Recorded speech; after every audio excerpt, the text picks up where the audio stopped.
വിശുദ്ധ ലൂക്കായുടെ സുവിശേഷം അധ്യായം 18. ന്യായാധിപനും വിധവയും. ഭഗ്നാശരാവാതെ എപ്പോഴും പ്രാർത്ഥിക്കണം എന്ന് കാണിക്കാൻ യേശു അവരോട് ഒരു ഉപമ പറഞ്ഞു. ദൈവത്തെ ഭയപ്പെടുകയോ മനുഷ്യരെ മാനിക്കുകയോ ചെയ്യാത്ത ഒരു ന്യായാധിപൻ ഒരു പട്ടണത്തിലുണ്ടായിരുന്നു. ആ പട്ടണത്തിൽ ഒരു വിധവയുമുണ്ടായിരുന്നു. അവൾ വന്ന് അവനോട്, എതിരാളിക്കെതിരെ എനിക്ക് നീതി നടത്തി തരണമേ എന്ന് അപേക്ഷിക്കുമായിരുന്നു. കുറേ നാളത്തേക്ക് അവനത് ഗവനിച്ചില്ല. പിന്നീട് അവനിങ്ങനെ ചിന്തിച്ചു, ഞാൻ ദൈവത്തെ ഭയപ്പെടുകയോ മനുഷ്യരെ മാനിക്കുകയോ ചെയ്യുന്നില്ല. എങ്കിലും ഈ വിധവ എന്നെ ശല്യപ്പെടുത്തുന്നത് കൊണ്ട് ഞാൻ അവൾക്ക് നീതി നടത്തി കൊടുക്കും.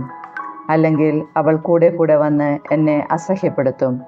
കർത്താവ് പറഞ്ഞു, നീതിരഹിതനായ ആ ന്യായാധിപൻ പറഞ്ഞതെന്തെന്ന് ശ്രദ്ധിക്കുവിൻ. അങ്ങനെയെങ്കിൽ രാവും പകലും തന്നെ വിളിച്ച് കരയുന്ന തൻ്റെ തിരഞ്ഞെടുക്കപ്പെട്ടവർക്ക് ദൈവം നീതി നടത്തി കൊടുക്കുകയില്ലേ? അവിടുന്ന് അതിനെ കാലവിളംബം വരുത്തുമോ? അവർക്ക് വേഗം നീതി നടത്തി കൊടുക്കും എന്ന് ഞാൻ നിങ്ങളോട് പറയുന്നു. എങ്കിലും മനുഷ്യപുത്രൻ വരുമ്പോൾ ഭൂമിയിൽ വിശ്വാസം കണ്ടെത്തുമോ? ഫരിസേയനും ചുങ്കക്കാരനും. തങ്ങൾ നീതിമാന്മാരാണ് എന്ന ധാരണയിൽ തങ്ങളിൽ തന്നെ ആശ്രയിക്കുകയും മറ്റുള്ളവരെ പുച്ഛിക്കുകയും ചെയ്യുന്നവരോട് അവൻ ഈ ഉപമ പറഞ്ഞു. 2 പേർ പ്രാർത്ഥിക്കാൻ ദേവാലയത്തിലേക്ക് പോയി. ഒരാൾ ഫരിസേയനും മറ്റേയാൾ ചുങ്കക്കാരനും. ഫരിസേയൻ നിന്നുകൊണ്ട് ഇങ്ങനെ പ്രാർത്ഥിച്ചു, ദൈവമേ, ഞാൻ നിനക്ക് നന്ദി പറയുന്നു. എന്തെന്നാൽ ഞാൻ അക്രമികളും നീതിരഹിതരും വ്യഭിചാരികളുമായ മറ്റു മനുഷ്യരെ പോലെയോ ഈ ചുങ്കക്കാരനെ പോലെയോ അല്ല. ഞാൻ ആഴ്ചയിൽ 2 പ്രാവശ്യം ഉപവസിക്കുന്നു. ഞാൻ സമ്പാദിക്കുന്ന സകലത്തിൻ്റെയും ദശാംശം കൊടുക്കുന്നു. ആ ചുങ്കക്കാരനാകട്ടെ ദൂരെ നിന്ന് സ്വർഗത്തിലേക്ക് കണ്ണുകൾ ഉയർത്താൻ പോലും ധൈര്യപ്പെടാതെ മാറത്തടിച്ചുകൊണ്ട്, ദൈവമേ, പാപിയായ എന്നിൽ കനിയണമേ എന്ന് പ്രാർത്ഥിച്ചു. ഞാൻ നിങ്ങളോട് പറയുന്നു, ഇവൻ ആ ഫരിസേയനേക്കാൾ നീതീകരിക്കപ്പെട്ടവനായി വീട്ടിലേക്ക് മടങ്ങി. എന്തെന്നാൽ തന്നെ ഉയർത്തുന്നവൻ താഴ്ത്തപ്പെടും, തന്നെ താഴ്ത്തുന്നവൻ ഉയർത്തപ്പെടുകയും ചെയ്യും. ശിശുക്കളെ ആശീർവദിക്കുന്നു. അവൻ കൈകൾ വെച്ച് അനുഗ്രഹിക്കേണ്ടതിന് ശിശുക്കളെ അവൻ്റെ അടുത്ത് അവർ കൊണ്ടുവന്നു. അവൻ്റെ ശിഷ്യന്മാർ ഇത് കണ്ടപ്പോൾ അവരെ ശകാരിച്ചു. എന്നാൽ യേശു അവരെ തൻ്റെ അടുത്തേക്ക് വിളിച്ചിട്ട് പറഞ്ഞു, ശിശുക്കൾ എൻ്റെ അടുത്ത് വരാൻ അനുവദിക്കുവിൻ, അവരെ തടയരുത്.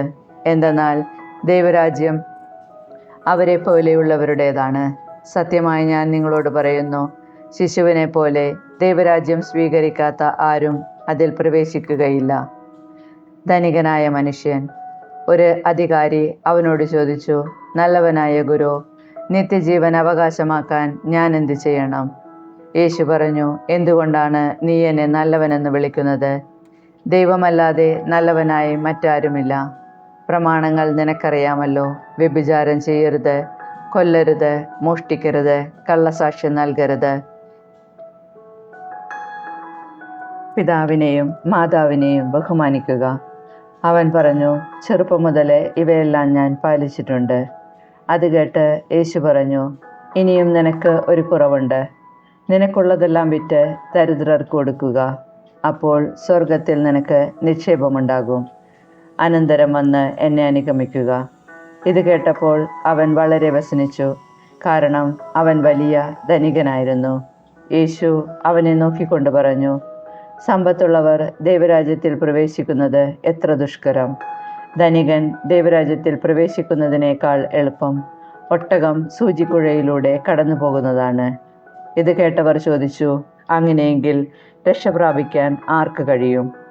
അവൻ പറഞ്ഞു, മനുഷ്യർക്ക് അസാധ്യമായത് ദൈവത്തിന് സാധ്യമാണ്. പത്രോസ് പറഞ്ഞു, ഇതാ, ഞങ്ങൾ സ്വന്തമായവയെല്ലാം ഉപേക്ഷിച്ച് നിന്നെ അനുഗമിച്ചിരിക്കുന്നു. യേശു പ്രതിവചിച്ചു, സത്യമായി ഞാൻ നിങ്ങളോട് പറയുന്നു, ദൈവരാജ്യത്തിന് വേണ്ടി വീടിനെയോ ഭാര്യയെയോ സഹോദരന്മാരെയോ മാതാപിതാക്കളെയോ സന്താനങ്ങളെയോ ഉപേക്ഷിച്ചവരിൽ ആർക്കും ഇക്കാലത്ത് തന്നെ ഇവ അനേകമടങ്ങ് ലഭിക്കാതിരിക്കുകയില്ല. വരാനിരിക്കുന്ന കാലത്ത് നിത്യജീവനും. പീഡാനുഭവവും ഉദ്ധാനവും. 3-ാം പ്രവചനം.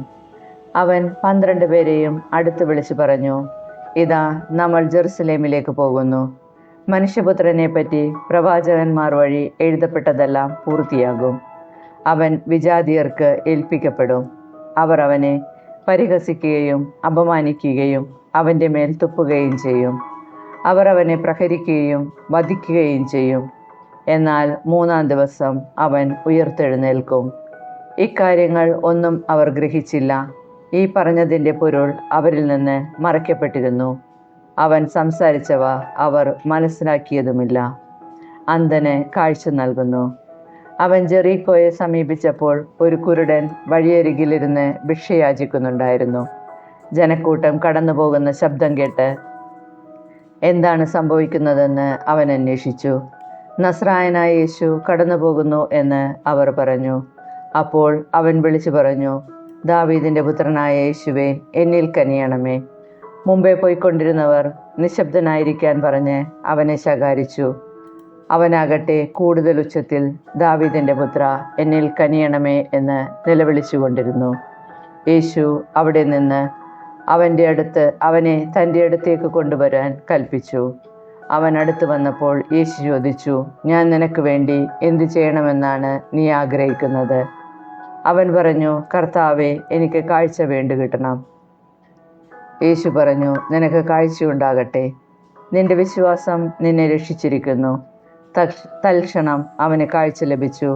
അവൻ ദൈവത്തെ മഹത്വപ്പെടുത്തിക്കൊണ്ട് യേശുവിൻ്റെ പിന്നാലെ പോയി. ഇത് കണ്ട് എല്ലാവരും ദൈവത്തെ സ്തുതിച്ചു.